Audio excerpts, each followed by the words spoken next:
In this module, we will learn about the syntax of method. As you can see that here I have written a syntax of method, that is access specifier, return type, method name, parameter list inside the parenthesis. Then after a curly braces open, then we'll write the statement, that is the body of the method, and then the curly braces will be closed. Now we'll discuss about this whole syntax of method one by one. So first we'll start with access specifier. Access specifier defines the accessibility of a method. It can be public, private, or protected. If a method is declared as public, it can be accessed within the class as well as outside the class. Whereas if a method is declared as private, it can be accessed only within the class but not outside the class. If a method is declared as protected, so it is a concern of inheritance, which is not in our syllabus, so we will not go in the concept of a protected access specifier. It will not write anything in place of access specifier because as it is access specifier is optional. So if you will not write anything in place of access specifier, then the default access specifier, that is the method, will be public to the same package. So the default access specifier will be applied. In that case, as again I said, repeat myself, that the method will remain public within the package. Okay, means that method can be accessed anywhere throughout the package. And again repeating, access specifier is optional.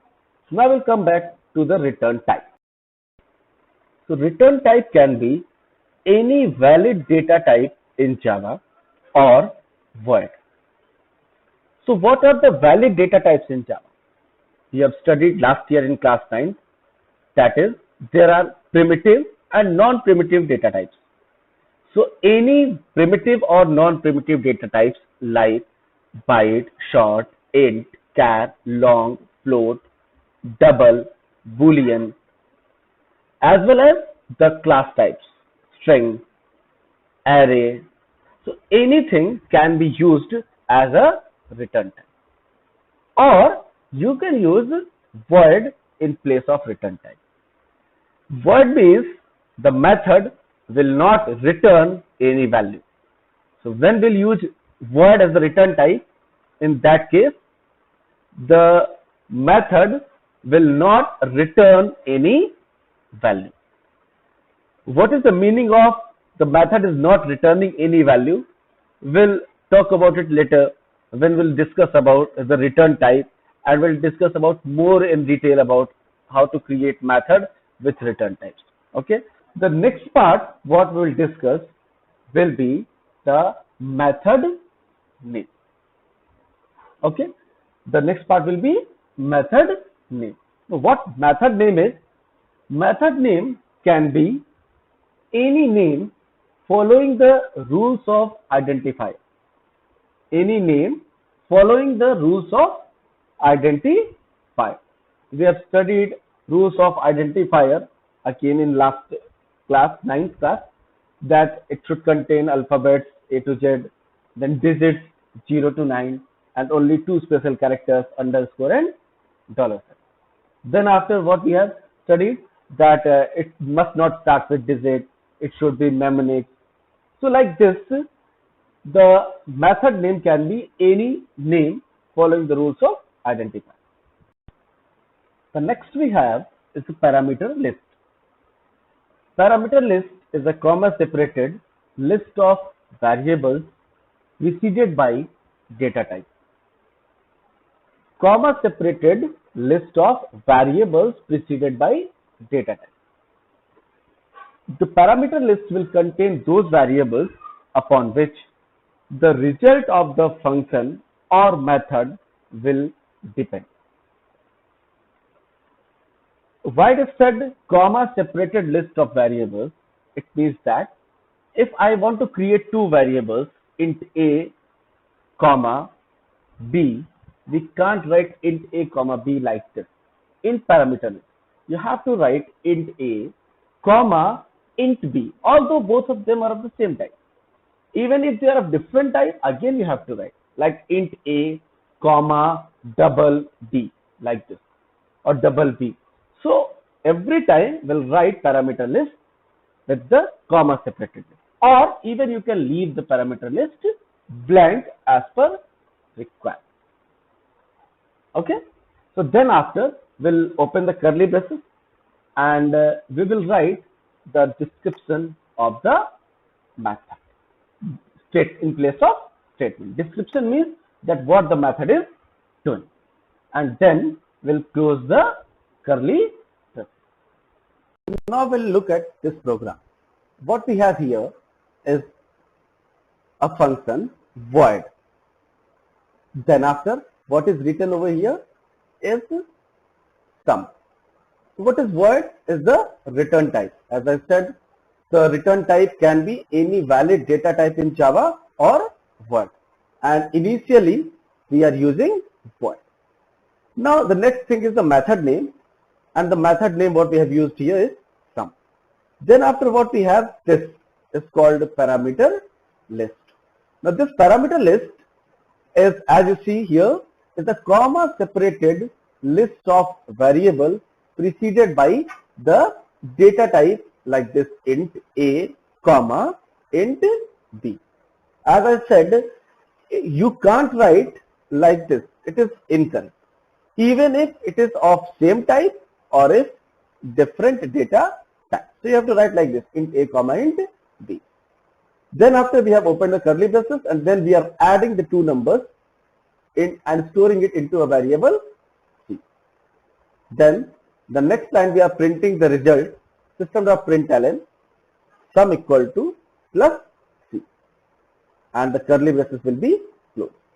So this part is called method definition or function definition. Whereas the first line, I hope you have written the note.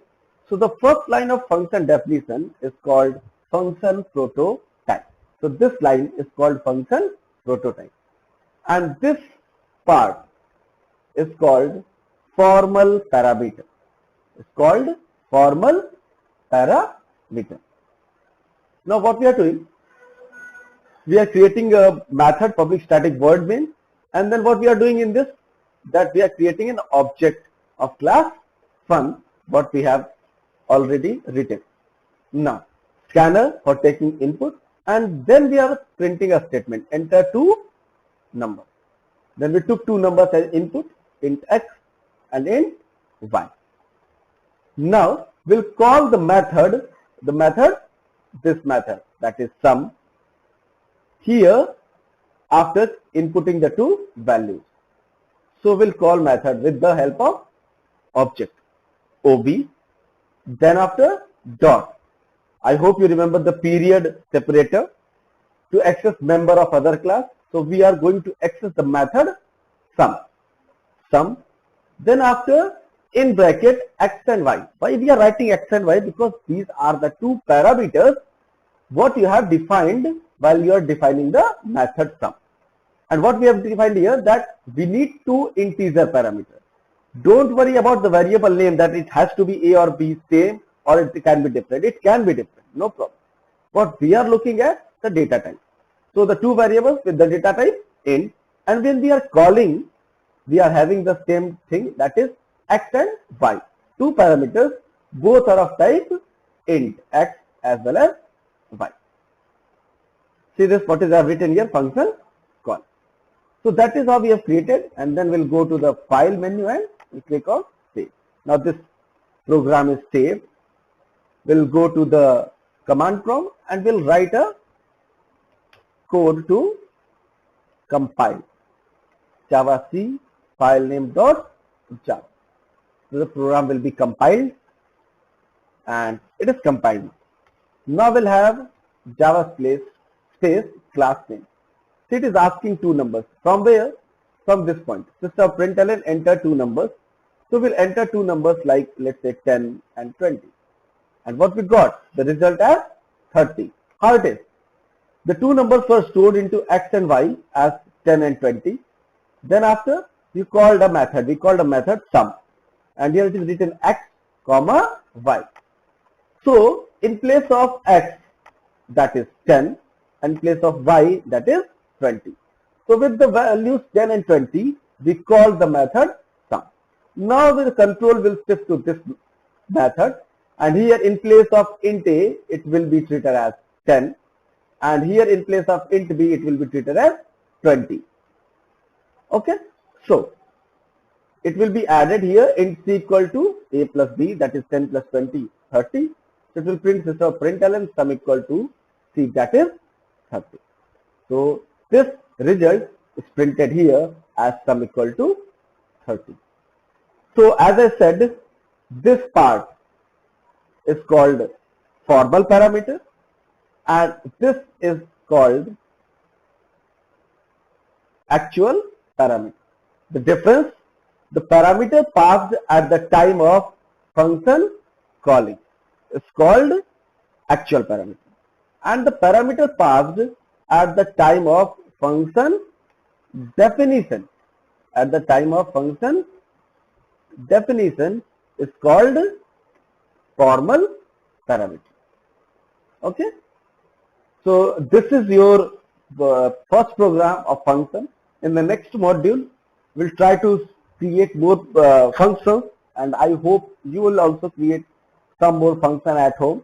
Please try different functions like area of circle, area of rectangle. With the smaller functions you can start. Okay, and then after we'll see a bigger program in the next class. Okay, thank you so much.